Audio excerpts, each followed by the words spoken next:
El acenocumarol es un fármaco perteneciente a la familia de los anticoagulantes y dentro de los anticoagulantes pertenece a la familia de los derivados de la cumarina. Aquí podemos encontrar la fórmula química estructural del acenocumarol, donde observamos la presencia de varios anillos aromáticos, tanto cerrados como no cerrados, prestando especial atención al último grupo de anillo aromático, en este caso el grupo nitrofenol. Y por último decir que el acenocumarol lo podemos encontrar en el mercado sanitario y centros sanitarios bajo el nombre comercial de Sintrom o Sintrome, donde lo podemos encontrar con la dosis de 1 a 4 miligramos.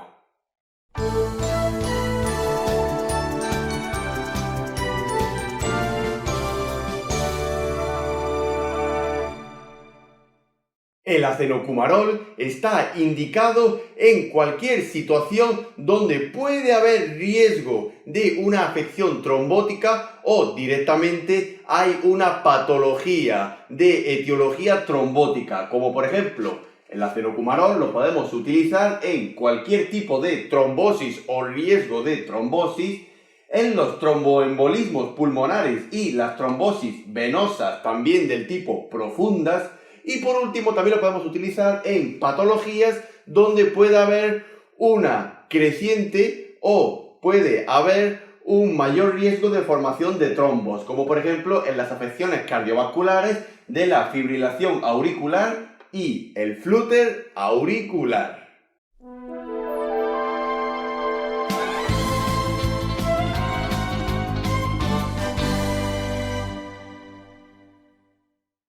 El acenocumarol está totalmente contraindicado en ciertas patologías y afecciones del cuerpo humano. Por ejemplo, en la propia alergia al acenocumarol o derivados de la cumarina. Así como también el acenocumarol está totalmente contraindicado en el embarazo.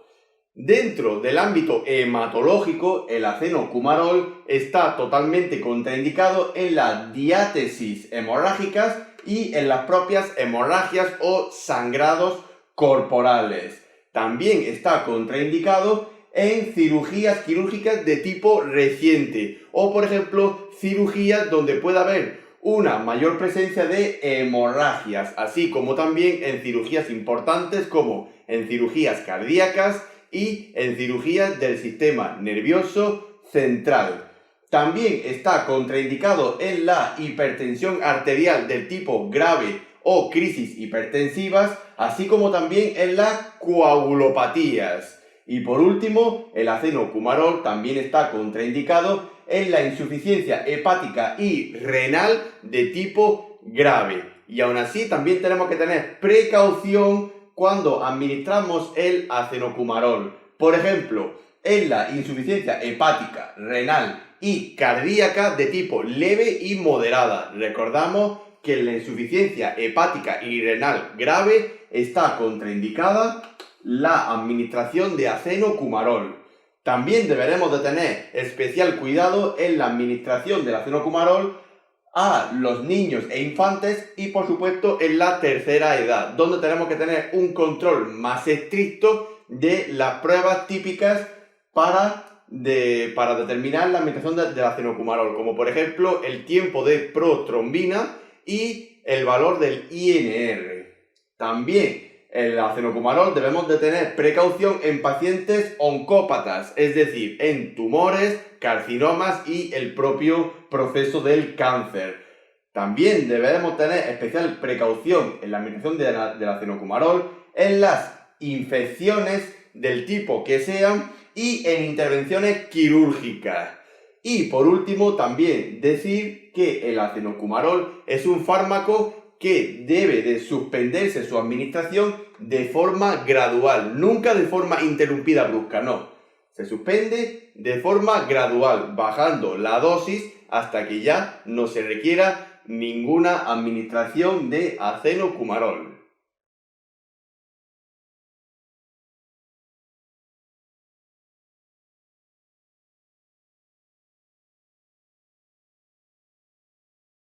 El mecanismo de acción del acenocumarol es muy simple a primera vista, puesto que su acción se centra en inhibir la acción de la vitamina K, es decir, el acenocumarol es antagonista de la vitamina K. Pero a nivel bioquímico, el acenocumarol tiene mucha más presencia.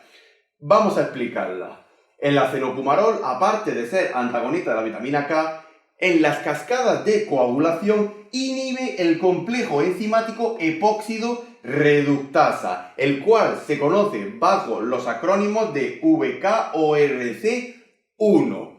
Pero si nos centramos todavía en niveles más interiores de por qué inhibe a este complejo del epóxido reductasa, observamos que el acenocumarol disminuye la gamma carboxilación de los grupos glutamato de varios factores de coagulación, siendo estos factores de coagulación alterados el factor 2, la protrombina, el factor 7, el factor 9, el factor 10 y las proteínas tanto de tipo C como la proteína subunidad tipo S. El acenocumarol, al disminuir la gamma carboxilación de los grupos glutamato de estos factores, se inhibe la unión entre ellos, por lo cual se evita la coagulación, no se forma ningún trombo.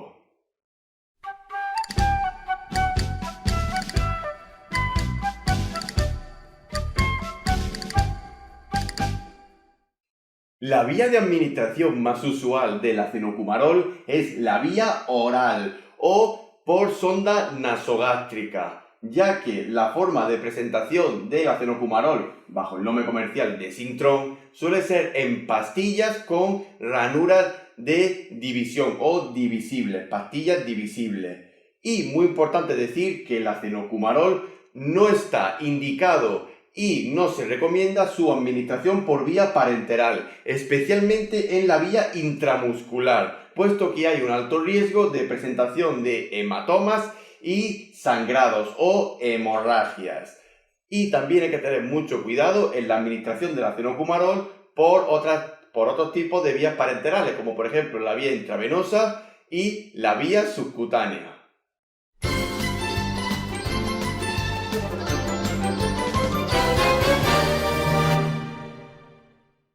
La dosis a administrar de acenocumarol a un paciente suele estar condicionada por dos factores. El primer factor se conoce como la Relación Normalizada Internacional o el INR y por el tiempo de protrombina.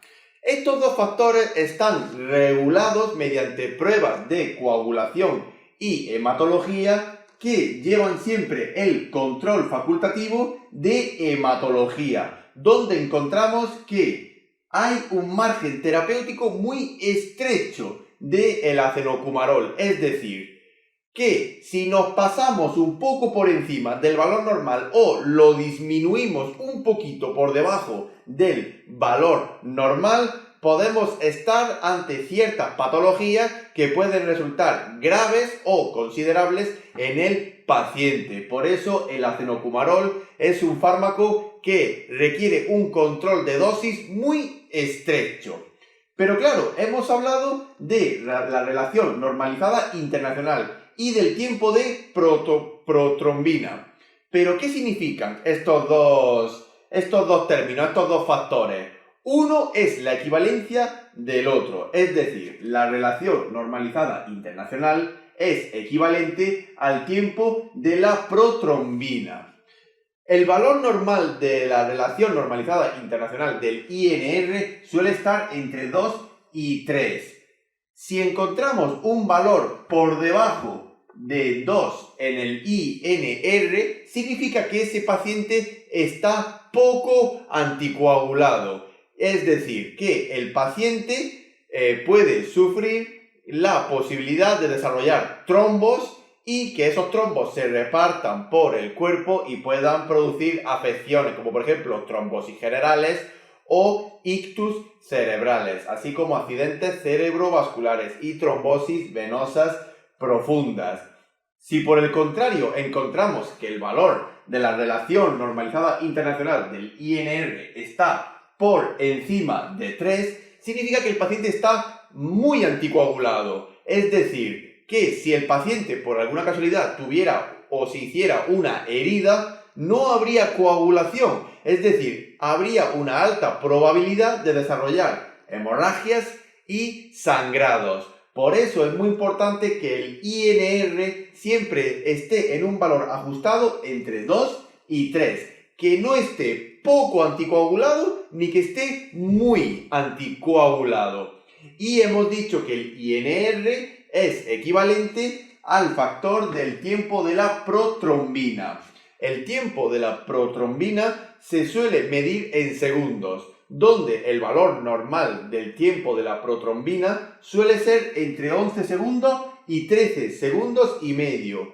¿Qué nos indica el valor del tiempo de la protrombina? El tiempo que le lleva a la cascada de coagulación para poder formar un coágulo.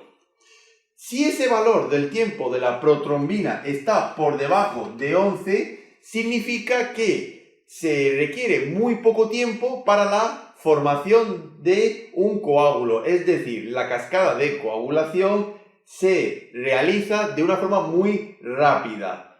Mientras que, por el contrario, un valor por encima de 13 segundos y medio en el tiempo de protrombina significa que la cascada de coagulación toma mucho tiempo para la formación de un coágulo, por lo cual el riesgo de sufrir hemorragias y sangrados es mucho mayor. Por eso, si nos damos cuenta, el tiempo de protrombina es equivalente al INR. Es decir, que un valor por debajo de la normalidad, tanto en el INR como en el tiempo de protrombina, nos lleva a que se forma un coágulo de manera muy rápida y se puede extender por el resto del cuerpo. Mientras que un valor por encima del valor estándar del INR y del tiempo de protrombina nos indica que hay una falta de coagulación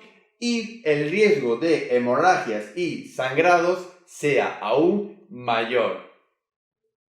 Nos queda decir que para calcular el factor de la relación normalizada internacional del INR, tenemos que tener en cuenta el tiempo de protrombina. Pero claro, ¿cuál de ellos? El INR se calcula mediante el cociente del tiempo de protrombina del test, es decir, el que le hemos realizado al paciente, dividido entre el tiempo de protrombina normal, es decir, entre 11 y 13 segundos y medio. Y este valor se eleva al índice de sensibilidad de la muestra tisular que nos ofrece el fabricante.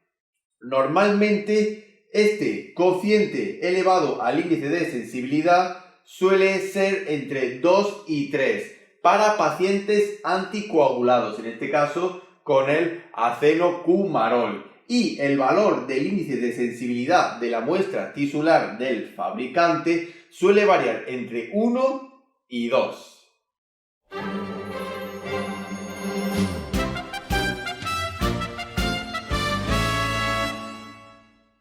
Dentro de la terapia ENI, el acenocumarol tiene compatibilidad e incompatibilidad con muchos de los fármacos y medicamentos actuales. Así que sugerimos una revisión bibliográfica de todos los fármacos y medicamentos que presentan incompatibilidad con el acenocumarol, así como compatibilidad con el mismo.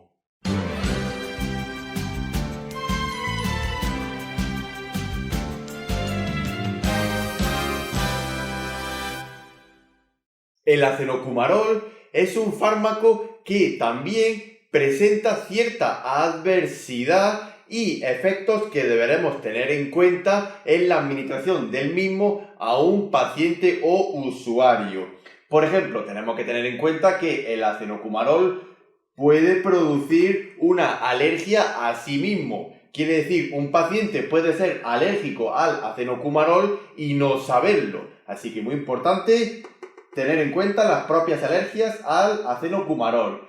Por supuesto, decir que el acenocumarol, al ser un anticoagulante, el riesgo de hemorragias y sangrado puede ser bastante considerable, así que siempre deberemos de tener en cuenta la posibilidad de desarrollar hemorragias y sangrados en pacientes anticoagulados con el acenocumarol. Así como también deberemos de tener, que es muy raro pero también se suele dar, el factor de desarrollar calcifilaxis, es decir, que se acumulen depósitos de calcio en los vasos sanguíneos como las arterias y las venas, así como la posibilidad también de desarrollar vasculitis. Y por último, deberemos de tener en cuenta que también un paciente con acenocumarol puede tomar más dosis de la cuenta de forma inconsciente por equivocación o directamente otras causas. Quiere decir, se puede desarrollar la posibilidad de que haya una sobredosis de acenocumarol. ¿Cuál es el antídoto para el acenocumarol y en general para todos los anticoagulantes? La vitamina K. En este caso, por ejemplo, de forma intravenosa mediante la inyección de la fitomenadiona, es decir, la fórmula parenteral de la vitamina K.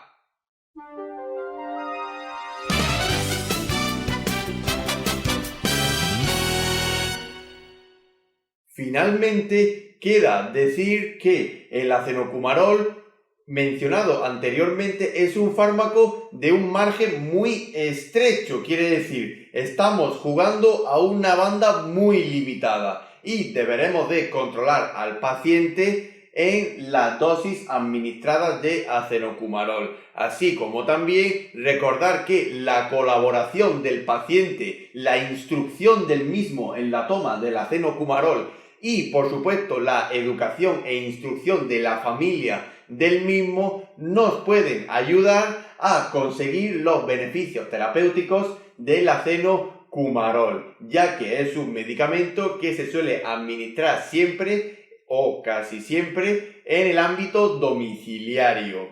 Y nos queda decir que el acenocumarol en la diálisis y técnicas continuas de reemplazo renal muchas de las veces suele requerir un ajuste de dosis, tanto en técnicas convencionales de diálisis intermitente como en técnicas actuales de hemofiltración venovenosa continua y la hemodiafiltración venovenosa continua.